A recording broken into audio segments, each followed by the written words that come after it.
सुरुवातीला माहिती नसते. माणूस सुरुवातीला प्रत्येक क्षेत्रात गोंधळलेला राहतो. कुठलंही क्षेत्र असू द्या. नंतर नंतर त्या क्षेत्रात रिपीट तेच काम करून माणूस परिपूर्ण होतो. क्षेत्र कुठलंही असू द्या. भाषणाचंही तसंच आहे. रिपीट पुन्हा पुन्हा तेच करून तुम्ही परिपूर्ण होणार आहे. ना मी तुम्हाला परिपूर्ण करतोय, ना कुठला इतर ट्रेनर करतोय. तुम्हीच परिपूर्ण होताय. तुम्ही रिपीट ते करताय म्हणून परिपूर्ण होताय. फक्त आम्ही तुम्हाला योग्य ते मार्गदर्शन करतोय. म्हणजे उदाहरणार्थ तुम्ही धावता तुम्हीच, पळता तुम्हीच, पण तुमची पळण्याची धावण्याची दिशा आम्ही बदलून देतो.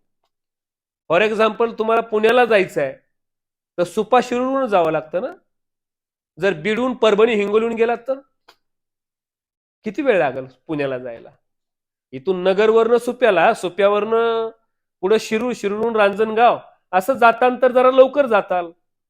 मी हिंगोली परभणी लातूर करून तुम्हाला सांगितलं तर वेळ लागेल ना. जाताल पण खूप वेळ लागेल. तसं भाषणाचं आहे. मी तुम्हाला मधला मार्ग देतोय जो लवकर तुम्ही तिथपर्यंत जाल. तो मार्ग मी तुम्हाला सांगतोय. शेवटी धावणार तुम्हीच आहेत, पळणार तुम्हीच आहेत.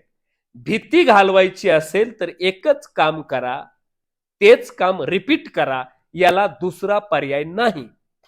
भाषणाची भीती घालायची आहे, भाषणच रिपीट करा. बाकी काही करण्याची तुम्हाला गरज नाही.